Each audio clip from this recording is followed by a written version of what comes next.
మెల్లకని ఎప్పటికీ పోదు నీకు. ఇళ్ళ కళ్ళెత్తలంకనే దక్కుని సావు. ఈ ఊర్లో ఎవరికైనా బాధ అర్థం కాదు. Download and subscribe to ETV.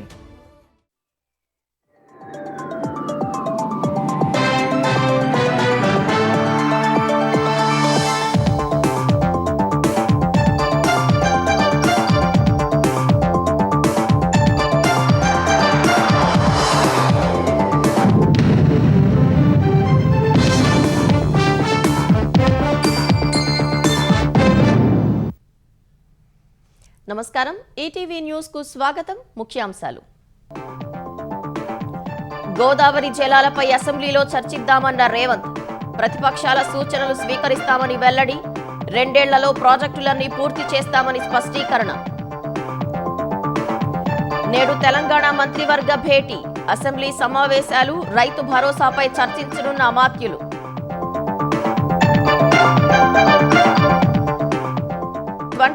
ఏ భూములకు శాశ్వత పరిష్కారం చూపనున్న ఏపీ సర్కార్. త్వరలో మాసోత్సవాలు. నేటి మంత్రివర్గ ఉపసంఘం భేటీలో నిర్ణయం. రాజమహేంద్రవరంలో కిడ్నీ సమస్యల కలకలం. ఒకే ప్రాంతంలో 14 మంది బాధితులు. కల్తీ పాలే కారణమని స్థానికుల ఆరోపణ. దేశీయంగా KC-390 విమానాల తయారీ. బ్రెజిల్ సంస్థ ఎంబ్రాయర్ వెల్లడి. ఆసియా దేశాలకు భారత్ నుంచే ఎగుమతి చేస్తామని ప్రకటన. ట్రంప్ నివాసంలోకి చొరబాటుకు సాయుధుడి యత్నం.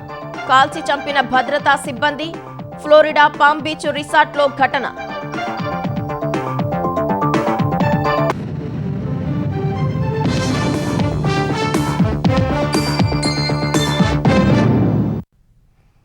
గోదావరి జలాలపై చర్చించేందుకు ప్రతిపక్షాలు సభకు రావాలని, అక్కడే చర్చిద్దామని ముఖ్యమంత్రి రేవంత్ రెడ్డి అన్నారు.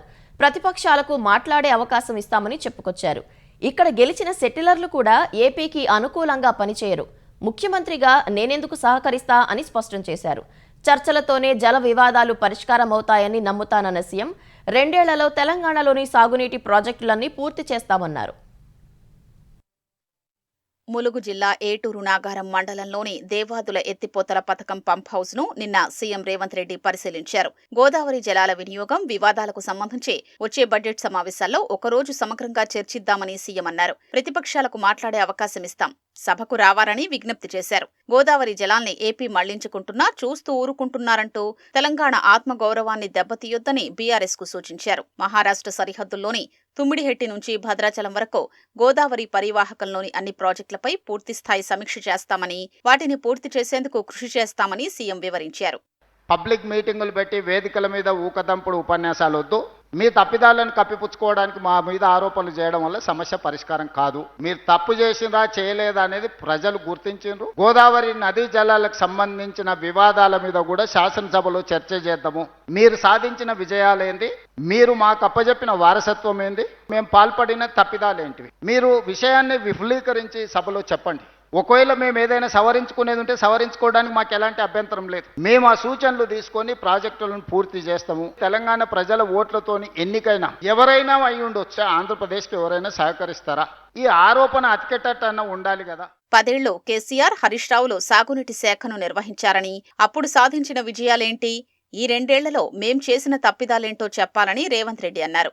సూచనలు ఇస్తే స్వీకరిస్తామన్నారు. 2034 వరకు ప్రజలు తమకు అధికారం ఇవ్వబోతున్నారని వ్యాఖ్యానించారు. మీకు వివాదం కావాలన్నా పరిష్కారం కావాలన్నా అంటే మేము పరిష్కారం కోరుకుంటాం. తెలంగాణలో ప్రతి పౌరుడికి తాగునీరు అందించడమే మా లక్ష్యం. 2014 నుంచి దాదాపుగా 2024 వరకు బీఆర్ఎస్కి ఇచ్చారు. ఇక్కడ నుంచి 2034 వరకు మాకు ఇవ్వబోతున్నారు. నేను మొదటి నుంచి అదే చెప్తున్నా, ఇప్పుడు కూడా అదే చెప్తున్నా. కొని ఇదేదో మా వారసత్వ ఆస్తి, ఈ ఆస్తిని ఎవరో కొలగొట్టేసిరు అన్నట్టుగా కడుపులంతా బాధ పెట్టుకుంటే దాంతోనే ఆరోగ్యం దెబ్బతింటుంది. ప్రజల మీద విషయం గక్కి మమ్మల్ని ఏదో శాపిస్తే ఏమి జరగవు. అంతకుముందు ములుగు జిల్లా కన్నాయిగూడెం మండలం తుపాకులగూడెం వద్ద దేవాదుల ప్రాజెక్టును పరిశీలించిన ముఖ్యమంత్రి పనుల పురోగతిని ఇంజనీరింగ్ అధికారుల్ని అడిగి తెలుసుకున్నారు. అనంతరం జరిగిన సమీక్షా సమావేశంలో దేవాదుల భూసేకరణ కోసం 600 కోట్లు తక్షణం విడుదల చేస్తున్నట్లు ప్రకటించారు. తెలంగాణ రాష్ట్ర మంత్రివర్గ సమావేశం నేడు జరగనుంది. మధ్యాహ్నం 3 గంటలకు సచివాలయంలో సీఎం రేవంత్ రెడ్డి అధ్యక్షతన కేబినెట్ భేటీ కానుంది. అసెంబ్లీ బడ్జెట్ సమావేశాలపై నిర్ణయం తీసుకునే అవకాశం ఉంది. మున్సిపల్ ఎన్నికల తర్వాత రైతు భరోసా నిధులు విడుదల చేస్తామని సీఎం రేవంత్ రెడ్డి ప్రకటించిన నేపథ్యంలో కేబినెట్ సమావేశంలో చర్చించి నిర్ణయం తీసుకోనున్నట్లు తెలుస్తోంది. జెడ్పీటీసీ, ఎంపీటీసీ ఎన్నికలపై చర్చించే అవకాశం ఉంది. మెట్రో రైలు టేకోవర్పై చర్చించే అవకాశం ఉంది. మార్చి 2 నుంచి జూన్ 2 వరకు రాష్ట్రంలో చేపట్టాల్సిన అభివృద్ధిపై 100 రోజుల ప్రణాళికను మంత్రివర్గం చర్చించి ఆమోదించే అవకాశం ఉంది. వివిధ శాఖలు 100 రోజుల ప్రణాళికలు సిద్ధం చేస్తున్నాయి. 2వ విడత ఇందిరమ్మ ఇళ్లు, సాగునీటి ప్రాజెక్టులు తదితర అంశాలపై చర్చ జరిగే అవకాశం ఉంది. సీఎం రేవంత్ రెడ్డి తెలంగాణను ఏఐసీసీకి ఏటీఎంలా మార్చారని బీఆర్ఎస్ కార్యనిర్వాహక అధ్యక్షుడు కేటీఆర్ ఆరోపించారు. గత 2 ఏళ్లుగా తెలంగాణ రాష్ట్రం కాంగ్రెస్ పార్టీకి ఏటీఎంలా మారిందని తాము అనేక మార్లు హెచ్చరించిన విషయాన్ని నేడు రేవంత్ రెడ్డి స్వయంగా ఒప్పుకున్నారని తెలిపారు.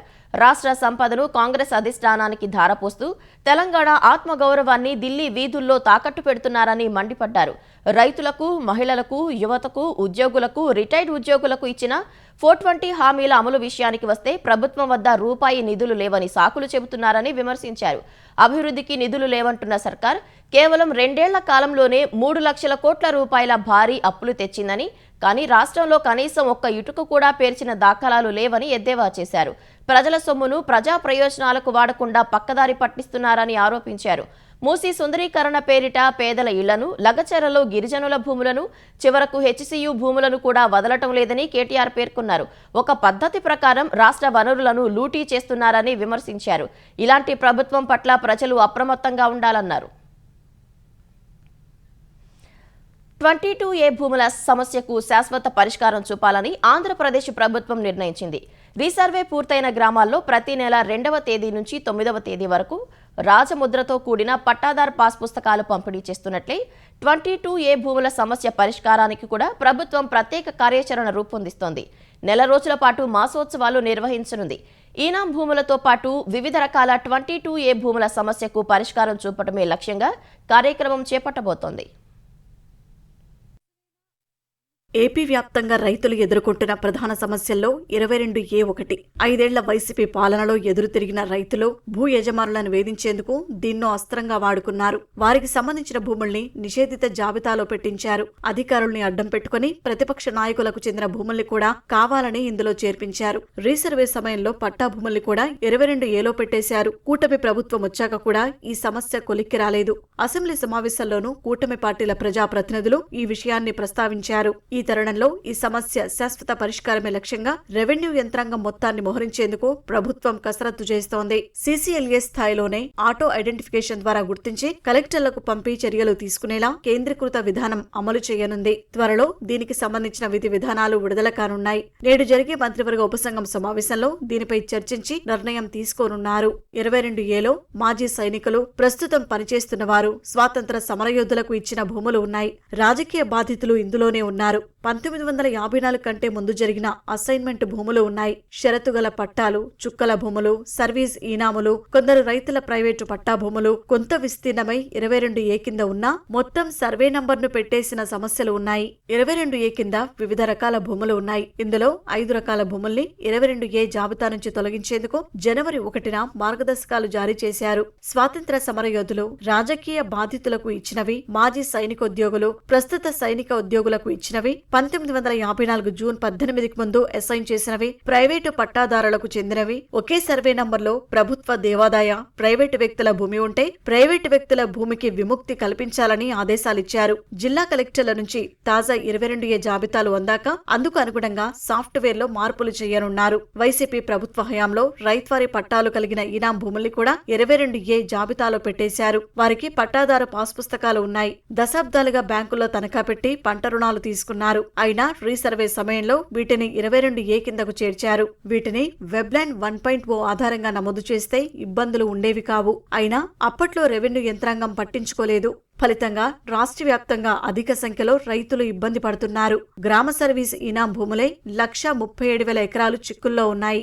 గ్రామాలు, పట్టణాల్లో ఇళ్ల పట్టాలు ఇచ్చిన భూములు కూడా 22A జాబితాలోనే ఉన్నాయి. వాటిని తొలగించడం లేదు. 10 ఏళ్లు దాటిన వాటిని ఫ్రీహోల్డ్ చేయొచ్చనే నిబంధనలున్నా అమలు కావడం లేదు. ఇలాంటి సమస్య ఒక్కో మండలంలో 2,000కు పైగా ఉంది. రాష్ట్రంలో 13,59,000 ఎకరాల భూములను ఫ్రీహోల్డ్ చేశారు. వీటిలో నిబంధనల ప్రకారం చేసినవి 7,85,000 ఎకరాలే. 5,74,000 ఎకరాలకు సంబంధించి అడ్డగోలుగా వ్యవహరించారు. 22A భూముల జాబితా నుంచి తొలగించాలని భూ యజమానులు దరఖాస్తు చేసుకున్న జిల్లా కలెక్టర్లు, ఆర్డీఓల స్పందన కురవడుతోంది. తొలగిస్తే ఏమవుతుందో అనే భయంతో వెనుకాడుతున్నారు. రెవెన్యూ శాఖ ప్రత్యేక ప్రధాన కార్యదర్శి సాయి ప్రసాద్ ప్రతి సమస్యకు పరిష్కారం ఎలా చూపాలో తెలియజేస్తూ మార్గదర్శకాలు జారీ చేస్తున్నా అమలు చేయడం లేదు.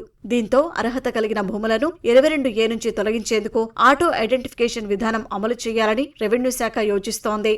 పట్టా, ఈనాం భూమి పొరపాటున 22A జాబితాలో ఉంటే అలాంటి వాటిని ఆటో ఐడెంటిఫికేషన్ ద్వారా గుర్తించి వాటన్నింటినీ నేరుగా కలెక్టర్ లాగిన్ కు పంపిస్తారు. 15 రోజుల్లోగా వాటిని తొలగించాలి. ఒకవేళ 22Aలోనే ఉంచాలనుకుంటే తగిన కారణాన్ని తెలియజేస్తూ సంబంధిత పత్రాలు అప్లోడ్ చేయాలి. లేకుంటే వాటిని 22A నుంచి తొలగిస్తారు. ఒకసారి 22A నుంచి తొలగిస్తే మళ్లీ చేర్చడానికి వీలుండదు.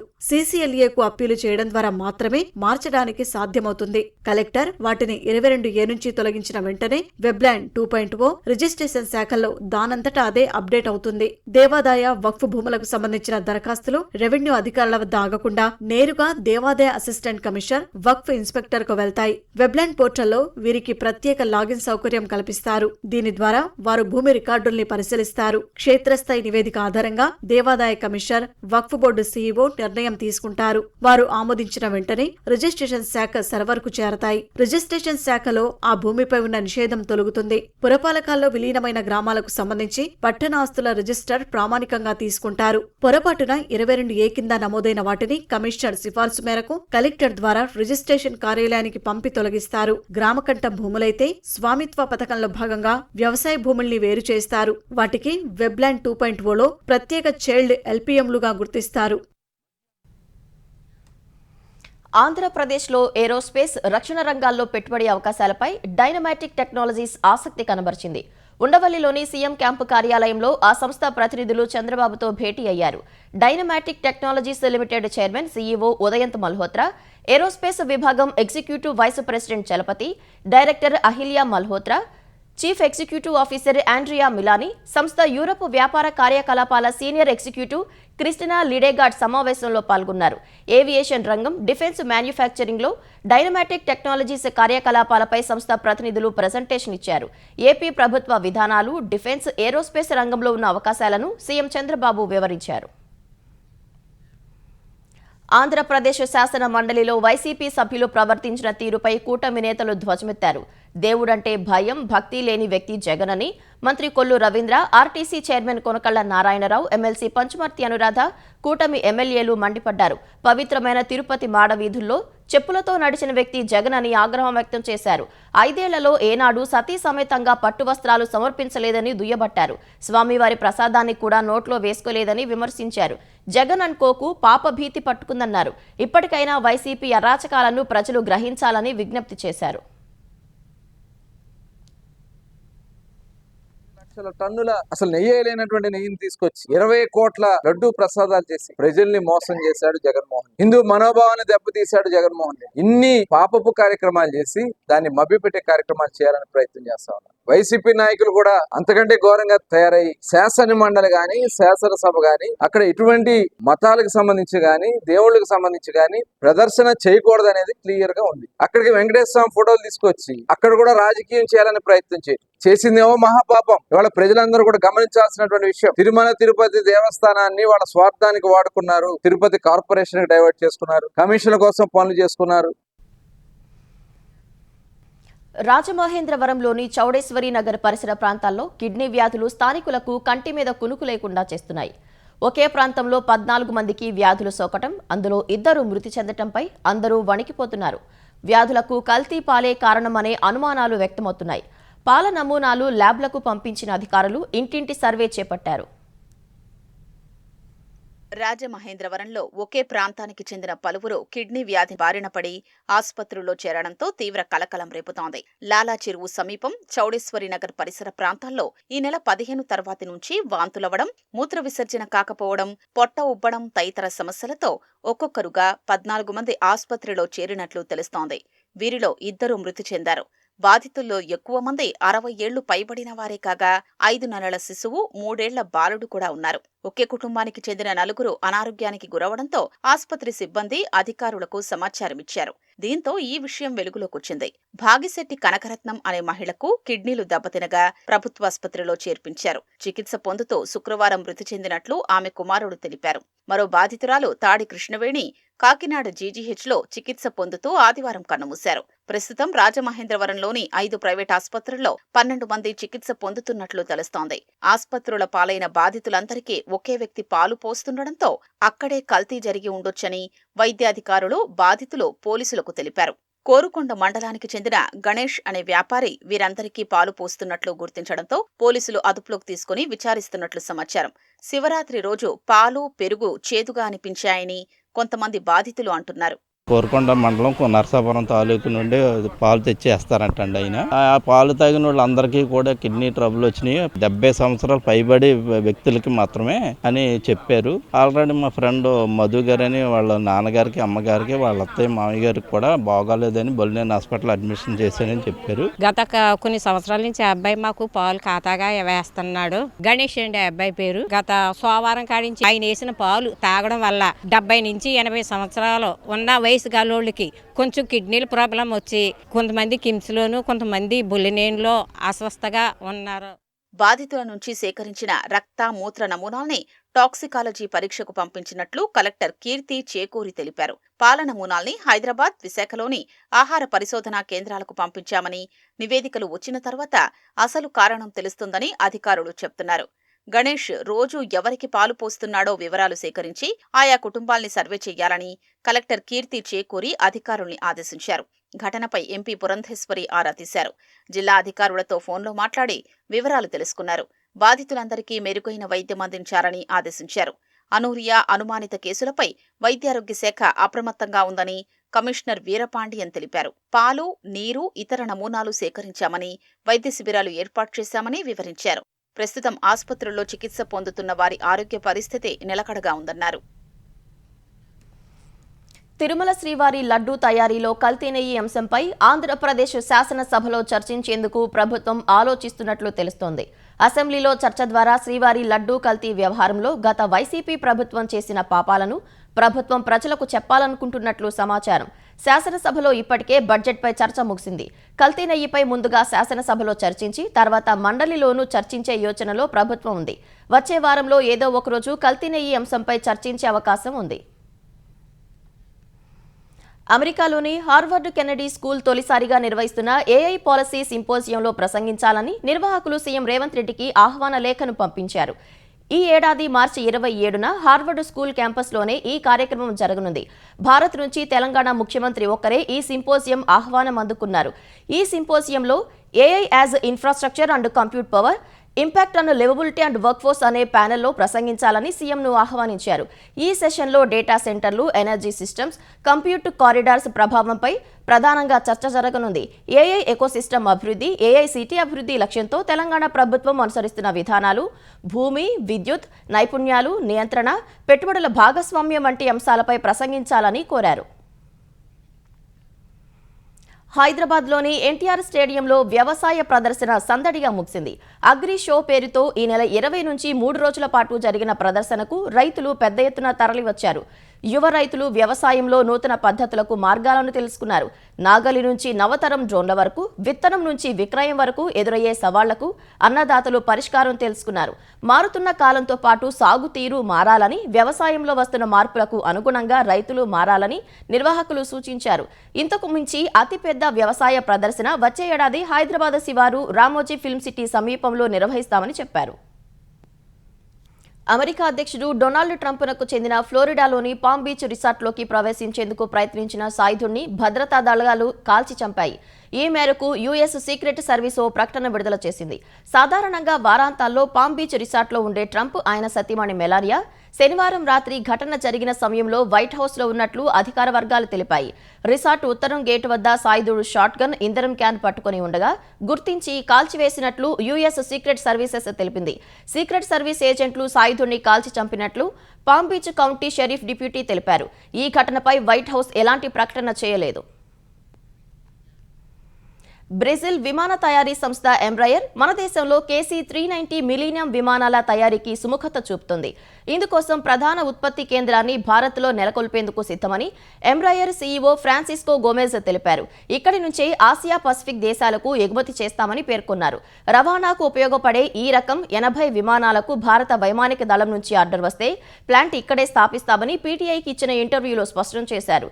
చిన్నపాటి రన్వేలపై నుంచి బయలుదేరేందుకు శరవేగంగా బలగాలు ఆయుధ సామాగ్రిని తరలించేందుకు KC-390 మిలీనియం విమానాలు పేరొందాయి. ఆకాశంలోనే ఇంధనం నింపుకునే సదుపాయం కూడా వీటికి ఉంది. ఈ విమానాల కోసం భారత్లో MRD కేంద్రాన్ని ఏర్పాటు చేసేందుకు ఎంబ్రాయర్ సిద్ధమవుతుంది. ఇప్పటికే నాటో కూటమిలోని స్వీడన్, నెదర్లాండ్స్, పోర్చుగల్ కూడా ఈ విమానాలను కొనుగోలు చేశాయని వివరించారు.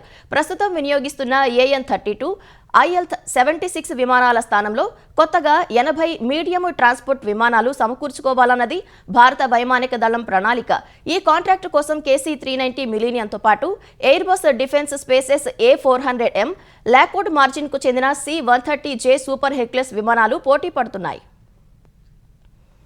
మహారాష్ట్ర మాజీ ఉప ముఖ్యమంత్రి అజిత్ పవార్ విమాన ప్రమాదంలో దుర్మరణం చెందిన ఘటనపై CBI దర్యాప్తునకు ఆదేశించాలని కేంద్ర హోంమంత్రి అమిత్ షాను కోరినట్లు సీఎం దేవేంద్ర ఫడ్నవీస్ వెల్లడించారు.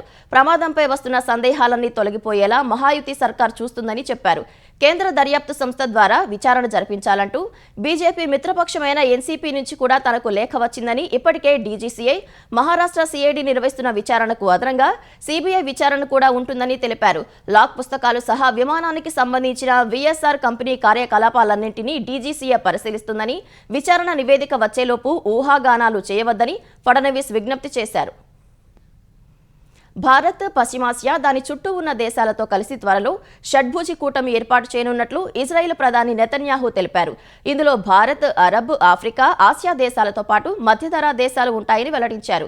ఈ నెల 25 నుంచి ప్రధాని మోదీ ఇజ్రాయెల్లో పర్యటించనున్న నేపథ్యంలో మంత్రిమండలి సమావేశంలో నెతన్యాహు మాట్లాడారు. ఈ సందర్భంగా భారత్ను ప్రపంచ శక్తిగా ఆయన అభివర్ణించారు. ఇజ్రాయెల్ పర్యటన కోసం ఆసక్తిగా ఎదురుచూస్తున్నట్లు ప్రధాని మోదీ ఎక్స్లో పేర్కొన్నారు.